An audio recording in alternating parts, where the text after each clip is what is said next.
Innal hamdalillah nahmaduhu wa nasta'inuhu wa nastaghfiruh wa na'udzu billahi min shururi anfusina wa min sayyiati a'malina man yahdihillahu fala mudilla lahu wa man yudlil fala hadiya lahu wa asyhadu an la ilaha illallah wahdahu la syarika lahu wa asyhadu anna Muhammadan abduhu wa rasuluh. Ya ayyuhalladzina amanu taqullaha يا أيها الذين آمنوا اتقوا الله حق تقاته ولا تموتن إلا وأنتم مسلمون. وقال سبحانه يا أيها الناس اتقوا ربكم الذي خلقكم من نفس واحدة وخلق منها زوجها وبث منهما رجالا كثيرا ونساء واتقوا الله الذي تساءلون به والأرحام إن الله كان عليكم رقيبا.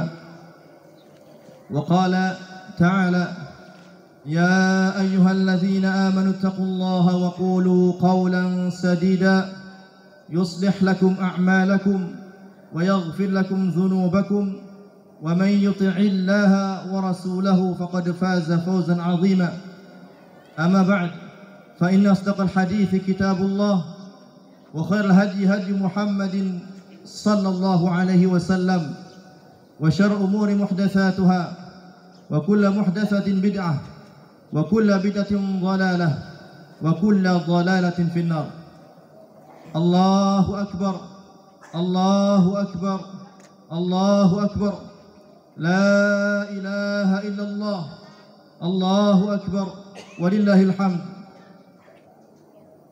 Ma'syar muslimin, sidang salat Id rahimani wa rahimakumullah jami'an. Alhamdulillah, bersyukur kepada Allah Subhanahu wa taala ala nikmatil iman, atas nikmat keimanan.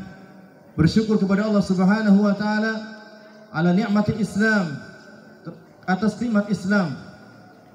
Wa nashkurullah Subhanahu wa taala ala nikmatis sihhati wal afiyah. Dan kita bersyukur kepada Allah Subhanahu wa taala atas nikmat kesehatan, nikmat afiah yang mana kita kehilangan di tahun yang lalu. Tahun yang lalu keadaan kita ketika salat Id tidak seperti keadaan sekarang ini. Kemarin tahun yang lalu kita masih dilanda pandemik. Sekarang alhamdulillah semuanya bisa hadir di kesempatan yang mulia ini. Semoga Allah Subhanahu wa taala senantiasa menjaga kita dari segala mara bahaya. Allahu akbar, Allahu akbar, Allahu akbar. La ilaha illallah, Allahu akbar walillahil hamd. Para jemaah sekalian yang dirahmati Allah Subhanahu wa taala, kesalehan, tahukah Anda apa arti kesalehan? Kesalehan adalah sifat yang mulia yang mencakup sifat kesempurnaan lagi kebaikan yang begitu banyak.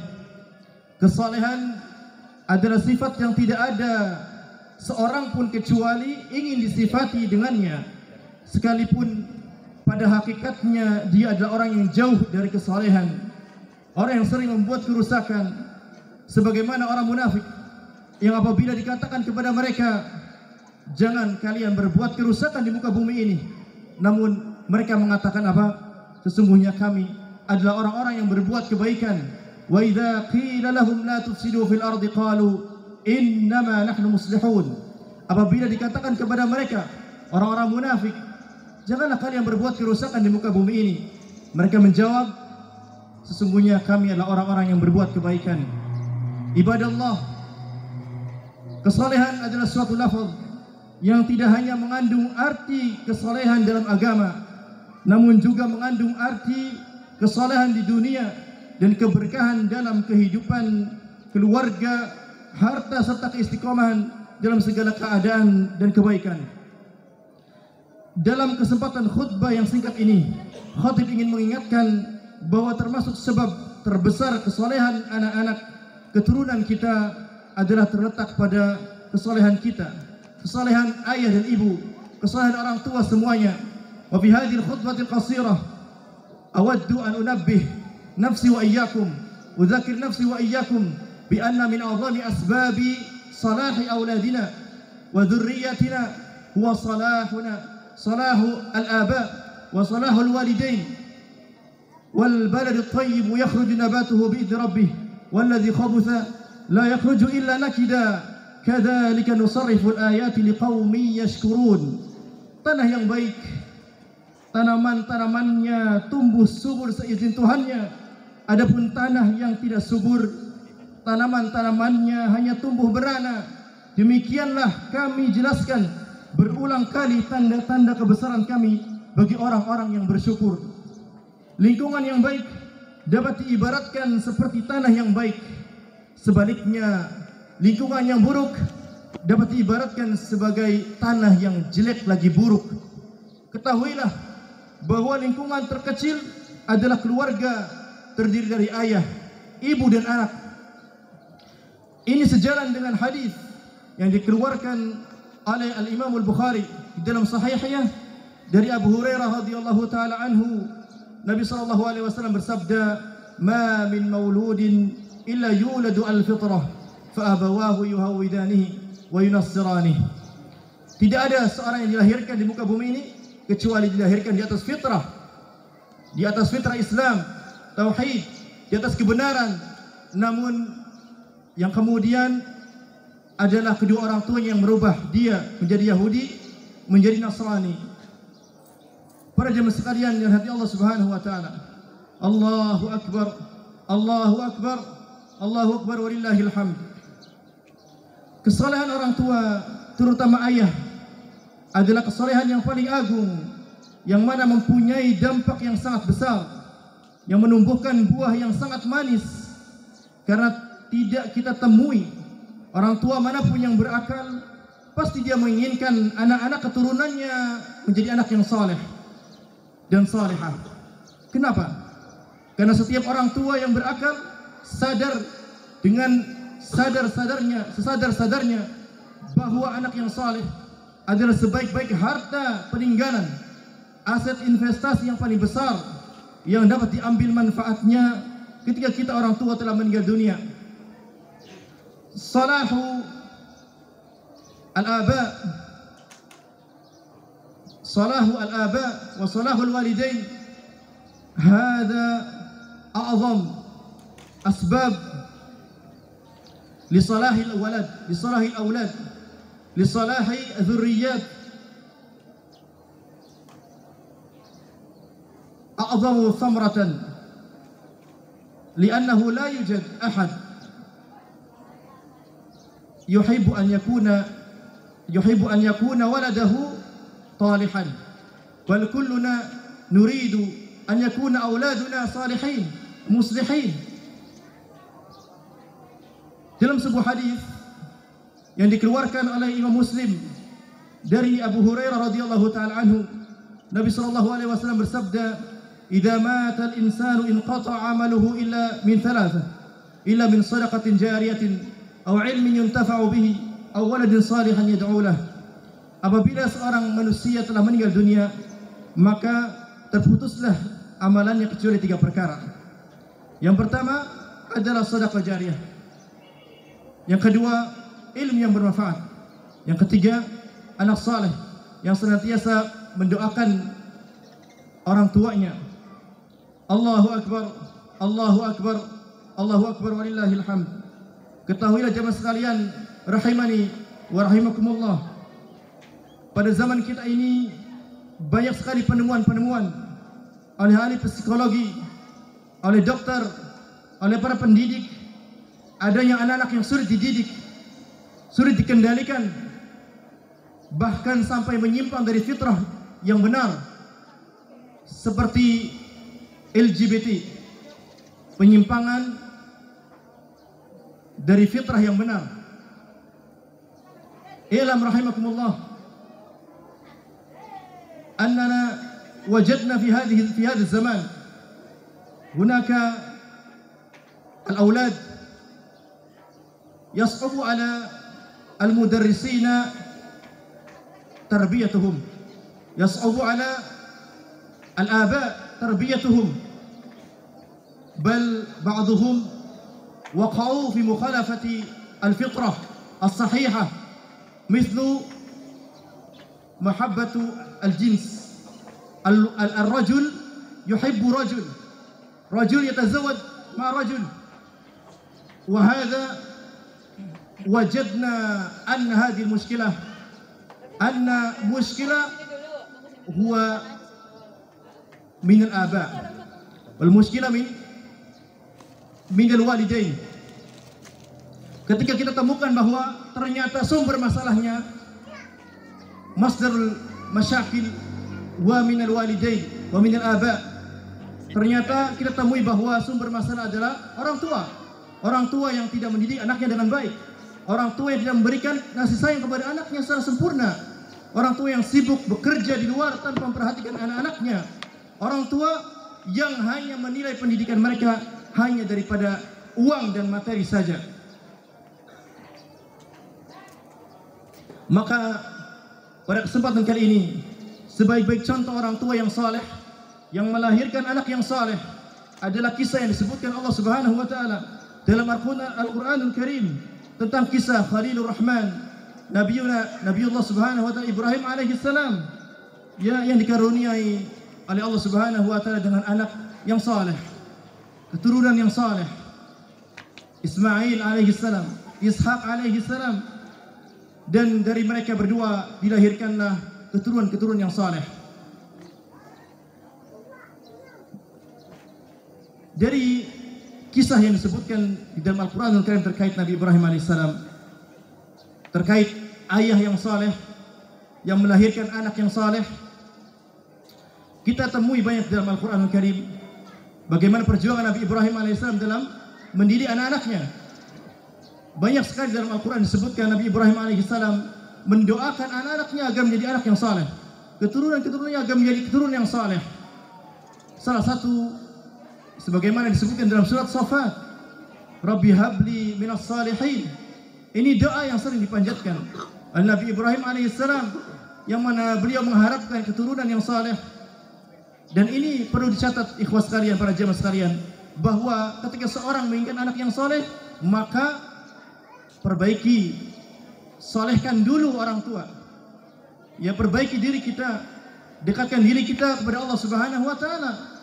Sebagaimana dicontohkan oleh Nabiullah Subhanahu wa taala Ibrahim alaihissalam, yang mana Nabiullah Ibrahim alaihissalam orang yang paling getah dalam mendakwakan tauhid, orang yang paling getah dalam mendoakan anak-anaknya kebaikan dunia dan akhirat. Kemudian Allah pun mengijabah doa Nabi Ibrahim, "Fabasyarnahu bighulamin halim." فلما بلغ معه السعي قال يا بني إني أرى في المنام أني أذبحك فانظر ماذا ترى قال يا أبت افعل ما تؤمر ستجدني إن شاء الله من الصابرين. Ketika Nabi Ibrahim meminta kepada Allah Subhanahu wa taala anak yang saleh, dikaruniakan anak yang saleh, Allah pun mengijabah doa Nabi Ibrahim alaihissalam dan mengkaruniai Nabi Ibrahim dengan anak yang saleh. Fabasyarnahu bi ghulamin halim, yaitu Ismail alaihissalam. Kemudian ketika Nabi Ismail mulai besar, berjalan bersama ayahnya Ibrahim alaihissalam, kemudian ayahnya mengatakan, "Wahai anakku, aku telah bermimpi bahwa aku diperintahkan untuk menyembelihmu." Bayangkan ikhwas sekalian, bayangkan jamaah sekalian, penantian yang begitu lama, kerinduan yang begitu lama, mengharapkan mendapatkan anak yang saleh. Namun ketika Allah mengkaruniakan anak yang saleh, ketika sudah besar, ya, ketika mulai bertumbuh besar, Allah menguji Nabi Ibrahim dengan ujian yang begitu besar.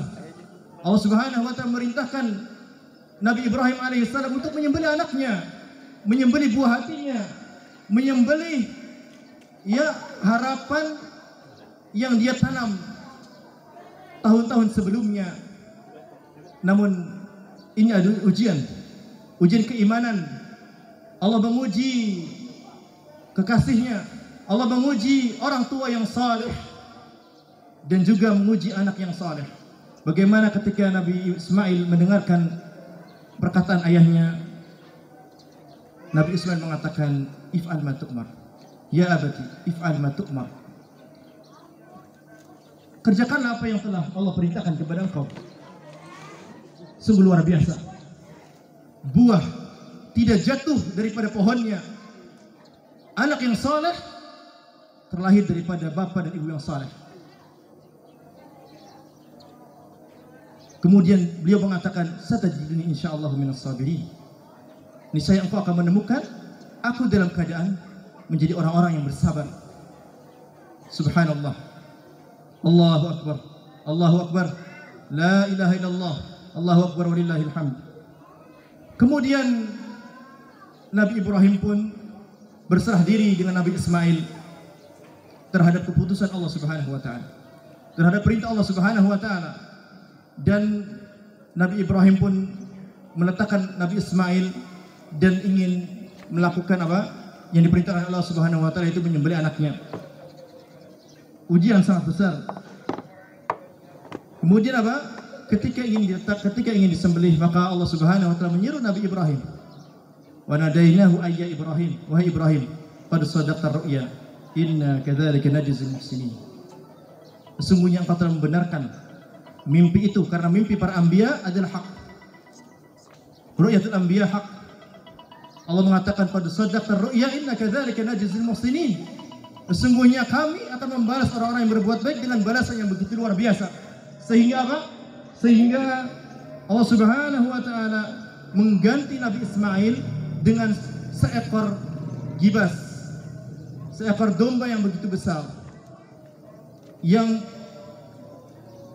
mempunyai tanduk, yang mana itu masih kita abadikan sampai sekarang. Insya Allah akan kita laksanakan setelah salat Id dan khutbah ini, insya Allah. Inna hadha huwal bala'ul mubin. Sesungguhnya ini ada ujian yang begitu besar. Anak yang didamba-dambakan, buah hati yang begitu dicintai, Allah perintahkan untuk disembelih. Namun Allah Subhanahu wa taala tidak menyelisih janjinya. Allah Subhanahu wa taala mengganti Nabi Ismail dengan seekor kambing, domba. Kemudian tidak hanya itu karunia yang Allah berikan kepada Nabi Ibrahim karena ketakwaannya. Bahkan Nabi Ibrahim bahkan Allah Subhanahu wa taala mengkaruniai Nabi Ibrahim dengan anak yang saleh lagi. Setelah itu lahirlah Ishak, dan dari mereka berdua lahirlah keturunan yang saleh.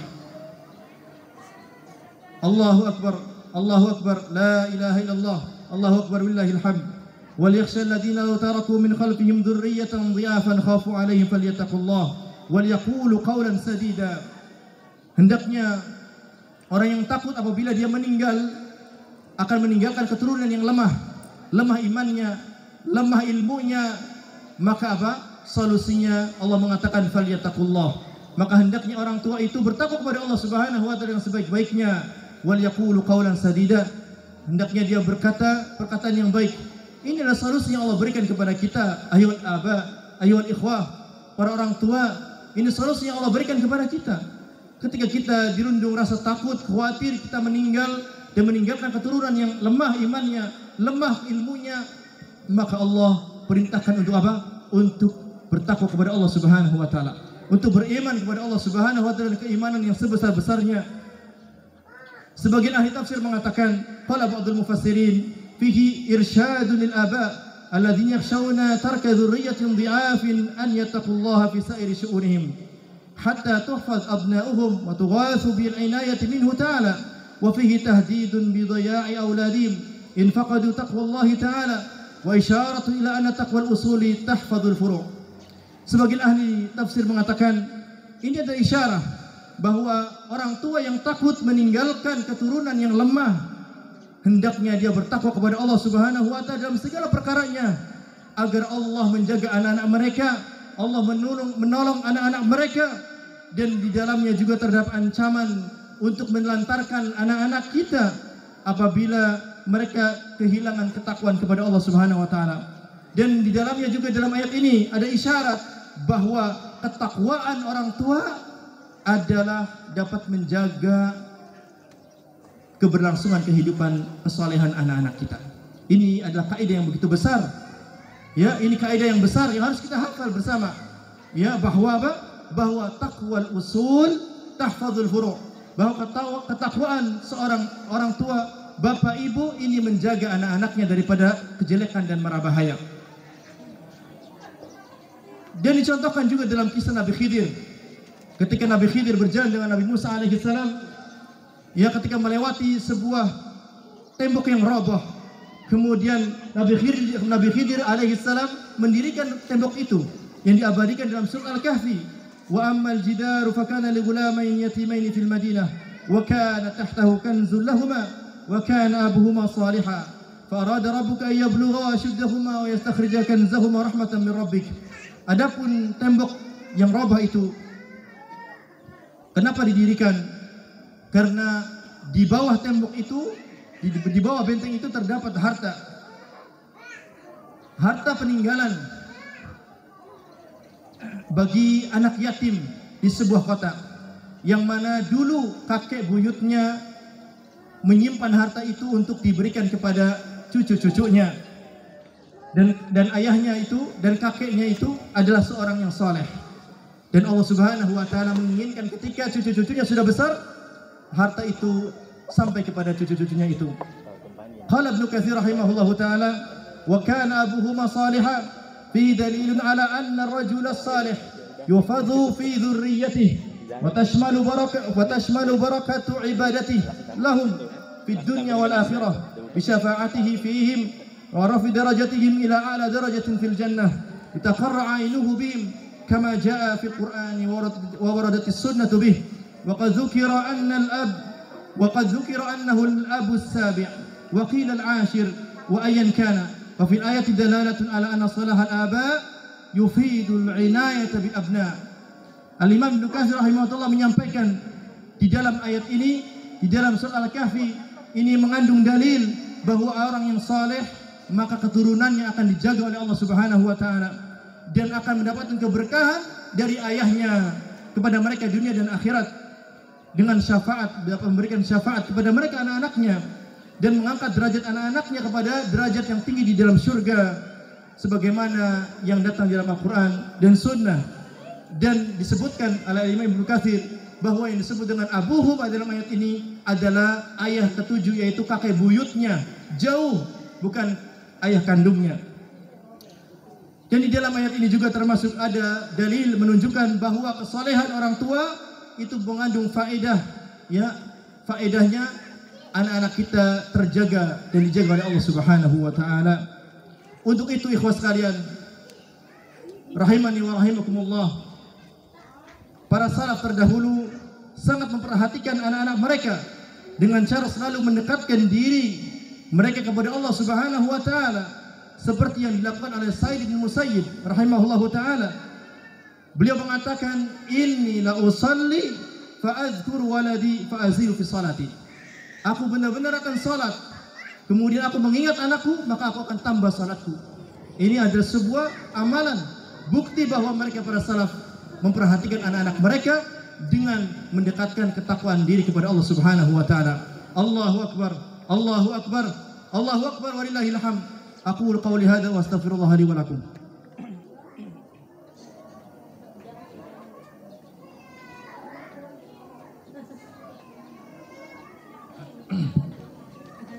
Alhamdulillahi rabbil alamin, wassalatu wassalamu ala rasulillah wa ala alihi wa sahbihi wa man tabi'ahum bi ihsanin ila yaumiddin, amma ba'd. Allahu akbar, Allahu akbar, Allahu akbar, la ilaha illallah, Allahu akbar, Allahu akbar walillahil hamd. Para jemaah sekalian, rahimani wa rahimakumullah, di dalam khutbah ini, khutbah kedua ini, di dalam khutbah yang pertama kita sudah mengetahui bahwa kaidah yang kita ketahui bersama, kesolehan orang tua dapat menjadi wasilah anak keturunan kita dijaga oleh Allah Subhanahu wa taala. Barang siapa yang ingin anaknya dijaga oleh Allah sepeninggal kita, maka bertakwalah kepada Allah Subhanahu wa taala. Jagalah anak-anak kita daripada api neraka. Ya ayyuhalladzina amanu qu anfusakum wa ahlikum nara wa quduha an-nas wal hijaratu 'alaiha malaikatun ghiladun shidadun la ya'suna Allah ma amarahum yaf'aluna ma yu'marun. Wahai orang-orang yang beriman, jagalah diri kalian dan keluarga kalian dari api neraka yang mana bahan bakarnya adalah manusia dan bahan bakarnya adalah batu yang di dalam yang mana neraka itu dijaga oleh malaikat-malaikat yang mempunyai sifat yang keras, yang tidak pernah menyelisih perintah Allah Subhanahu wa taala. Untuk itu para jamaah sekalian, perbaguslah usaha kita. Dekatkanlah diri kita kepada Allah Subhanahu wa taala. Jagalah rambu-rambu, jagalah hak-hak Allah Subhanahu wa taala. Semoga Allah Subhanahu wa taala menjaga anak keturunan kita dari segala keburukan dan dari hal-hal yang dimurkai Allah Subhanahu